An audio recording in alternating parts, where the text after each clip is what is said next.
Thick, fine hair is the worst hair type to have, and I'm going to tell you all of the reasons why. Stay tuned.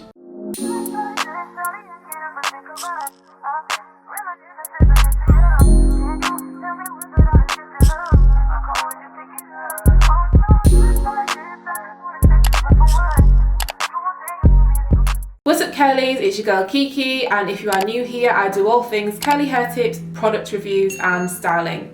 In today's video, I'm going to be discussing why thick or high density hair, as well as being fine, is the worst hair type to have. And honestly, I've just discovered this for myself, and if you are a thick, fine hair density girl, then this channel is for you. We're going to gather here and share our tips because I literally just discovered this about myself, and there seems to be no channels talking about it. Let's get straight into the video. We're going to start by outlining what is fine hair. Fine, medium or coarse are the different categories of what the actual strand types are. If your hair is fine, it's generally thinner than a piece of thread. This means the actual strand of hair is very thin. Not to be confused with hair density or thickness. When we say someone has thick hair, it generally refers to the amount of hairs on the head.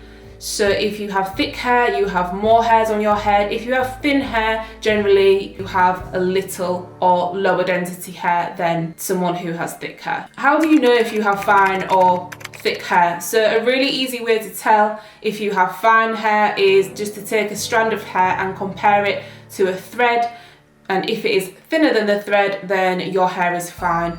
Also, some characteristics of fine hair are that your hair gets weighed down quite easily by heavy product. For example, creams or gels or oils may weigh your hair down, and it is also susceptible to breakage and knots, easier than the other strand types. An easy way to tell if you have thick or thin hair is just to look at your scalp and see how much you can actually see your scalp through your hair. If you're someone who cannot see your scalp at all until you actually part it, then you're someone who has thick, high density hair.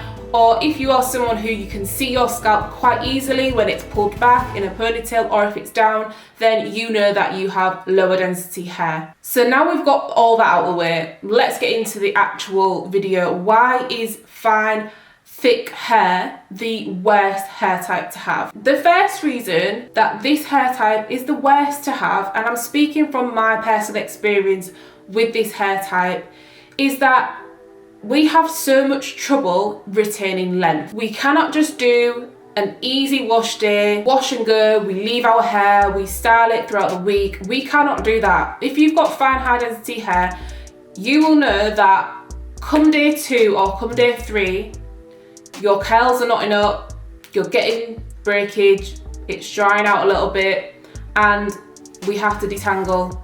Ultimately, this hair type is really susceptible to single strand knots, and if you know about single strand knots, you know the only way to get rid of these is to trim them off, which is not what I want personally when I'm trying to grow my hair. Another reason why fine high density hair is the worst hair type to have is because you have to constantly get it trimmed. Like, I see online some girls be like, yeah, I go to the hairdressers once a year or twice a year. Oh no, if you've got fine high density hair, you best believe you need to be going every 10 to 12 weeks on a regular basis.